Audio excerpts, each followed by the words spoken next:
जयकारा बोलिए श्री गुरु महाराज की जय। श्री परमहंस सत्यार्थी जी महाराज की जय। भगवान की जय। श्री परमहंस सत्यार्थी जी महाराज की जय।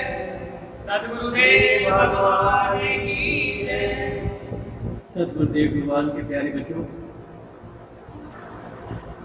कई दिनों से एक चर्चा चल रही है अंतःकरण के चारों भागों की, मन, बुद्धि, चित्त, अहंकार। मन की क्या अवस्था होती है? मन कहाँ पर संतुष्ट होता है? मन कहाँ पर एक सुखी रहता है? प्रत्येक मनुष्य से अगर पूछा जाए कि आप बड़े धार्मिक हो, अच्छी संगत में जाते हो, नाम का सिमरन करते हो, क्या चाहिए आपको? प्रत्येक मनुष्य का एक ही उत्तर होता है कि मुझे वो सच्चा सुख चाहिए, ऐसा सुख चाहिए जो मिटे नहीं, मेरे मन को शांत रखे। मन को शांत रखने के लिए वो वास्तव में आध्यात्मिकता को अपनाता है। यूं तो मन बहुत चलायमान है, इसकी गति भी अगाध है, बड़ी तीव्र गति है इसकी मन की। किसी भी एक विषय में रिसर्च करने लगेगा तो करते ही चला जाएगा, इसे कोई रोक नहीं सकता। संसार की तरफ चलेगा तो ना जाने कहाँ कहाँ की आवश्यकताओं को ढूंढ करके अपने मन में ले आएगा। संसार में किसके से तुलना करेगा? और जिन महापुरुषों का मन आध्यात्मिकता में गया, उन्होंने सर्वत्र त्याग कर दिया। प्रश्न ये नहीं है प्राप्ति और त्याग का, प्रश्न नहीं है। प्रश्न ये है कि हमें क्या संपूर्ण प्राप्ति के बाद सच्चा सुख मिल सकता है?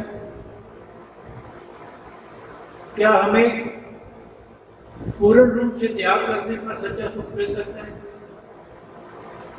हमारे महापुरुषों का क्या विचार है? महापुरुष कहते हैं ये नहीं,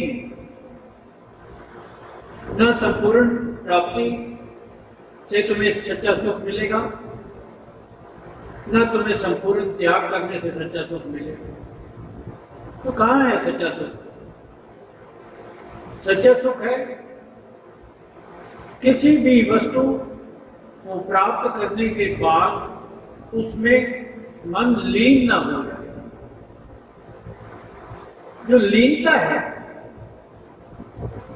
जो उसी में ही भंवरे की तरह, फूल की तरह मंडराते रहना है, उसे ये ज्ञान नहीं है कि फूल के ऊपर मैं बैठा हुआ हूं, रात पड़ेगी, फूल की पंखुड़ियां बंद हो जाएंगी और मैं अंदर ज्ञान, मैं अंदर कैद हो जाऊंगा। कोई भी आएगा मुझे गिरा करके मसल के चला जाएगा। बहुत सारी प्राप्ति, बहुत सारे धन को इकट्ठा करना, आवश्यकताओं को इकट्ठा करना, पर इसका कोई अंत तो है नहीं, इसका कोई अंत नहीं है। इसमें लिपायमानता जितनी भी है उसमें वास्तव में सच्चा सुख नहीं है। और न संपूर्ण त्याग करने का, हर चीज छोड़ दो, राजा गोपीचंद की तरह।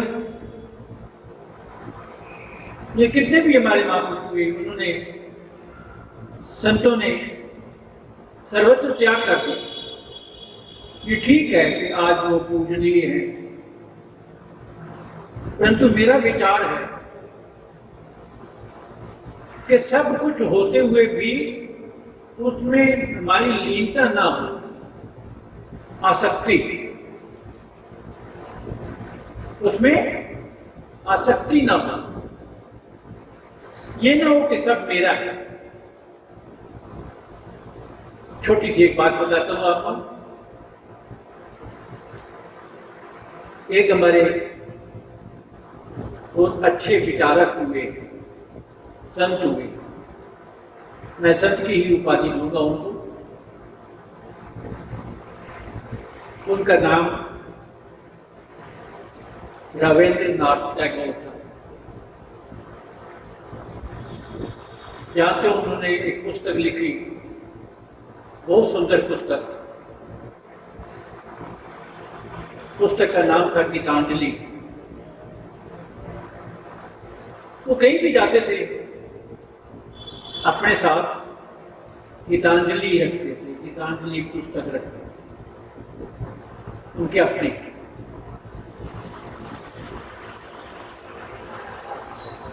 एक बार वो टोक्यो में गए, जापान गए राजधानी। वहां पर उन्होंने एक धार्मिक स्थान पर गीतांजलि का पाठ रखा। रोज 1 घंटा वो पाठ करते थे। बहुत संगत आती थी, जो भी प्रेमी थे, जो भी आध्यात्मिकता को के मार्ग को अपनाते थे, वो आते थे। परंतु एक सज्जन साधारण से कपड़े पहने हुए, उन्होंने पाठ शुरू होने से पहले आकर के पीछे बैठ जाते, बड़े शांत मन से, साधारण से उन्होंने कपड़े डाले हुए, परंतु मुखमंडल तेजस्वी था, तेज था। लगता था ये आध्यात्मिकता में रुचि रखते। तो जिस समय गीतांजलि का पाठ समाप्त होता था,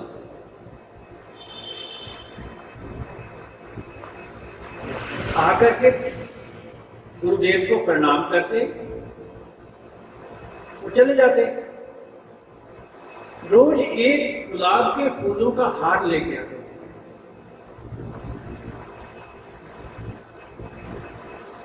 पाठ चलता रहा, संगत आती रही, जाती रही।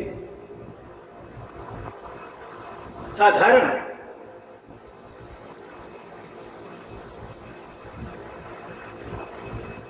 जब पाठ की समाप्ति हुई, सबने श्रद्धा पूर्ण गुरुदेव को नमस्कार किया, प्रणाम किया, श्रद्धा से पुष्प वगैरह, अपनी दक्षिणा वगैरह, जो भी कुछ होता है वो अर्पण की। ऐसा रिवाज है।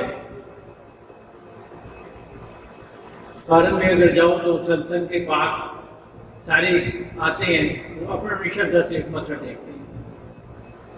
अच्छा है, ये एक हमारे सनातन धर्म की प्रथा है।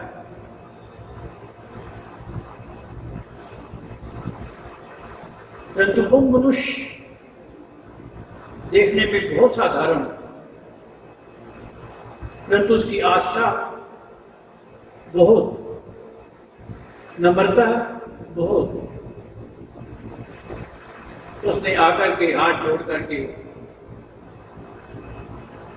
गुरुदेव से कहा, गुरुदेव, अगर हो सके तो आप कल मेरे निवास स्थान पर चरण डालिए। निमंत्रण दिया।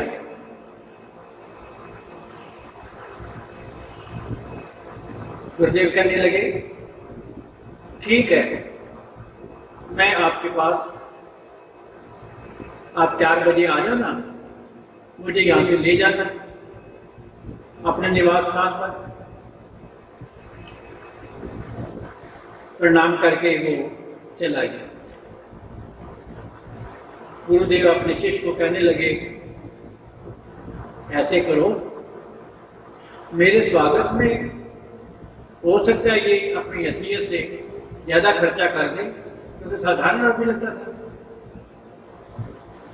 आप कुछ वहाँ की करेंसी येन जैसी होती है वो रख लो, उनके बच्चों को दे देना, हमारे स्वागत में वो ज़्यादा खर्चा ना कर दें।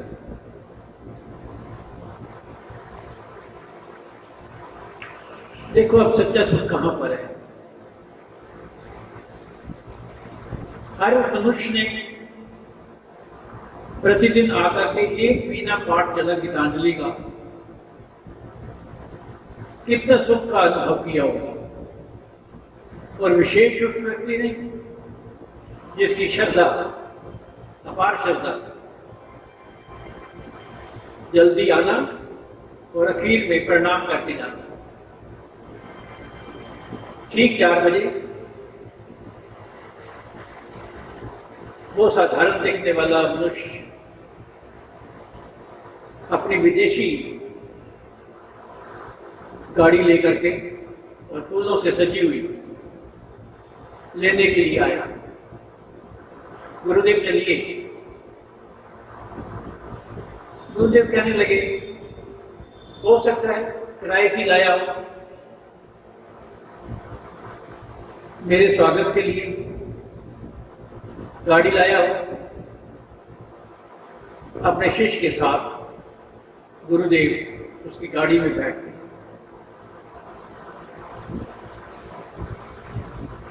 गाड़ी चली, थोड़ी दूर पर छोटी छोटी पहाड़ियों के बीच में एक बंगला टाइप बना हुआ, मकान के अंदर वो गाड़ी गई। दरबान ने सलूट मारा, बहुत सारे संभ्रांत बच्चे बच्चियां वहां पर आई, गुरुदेव के चरणों को प्रणाम किया। बहुत अच्छी सजी हुई जगह पर उनको बिठाया गया। सोने चांदी के बर्तनों में उनको स्वागत किया गया। खाने पीने की चीजों को लाए गए। फिर गुरुदेव ने कहा, भाई सज्जन, तुम तो अपने घर ले जाते थे, मुझे कहाँ ले आए? उस सज्जन ने कहा, ये मेरा ही घर है। जिस गाड़ी में मैं आपको लाया हूँ, ऐसी 5 गाड़ियाँ और हैं। मेरी 3 मिलें हैं यहाँ पर। ये जितने कुछ देख रहे हो, ये सारे मेरे नाती पोते हैं, सब बच्चे अपने हैं। गुरुदेव हैरान, कहने लगे, आप तो साधारण दिखते हो। वो कहने लगे, सच्चा सुख धन संपदा में नहीं है, सच्चा सुख सत्संग में होता है।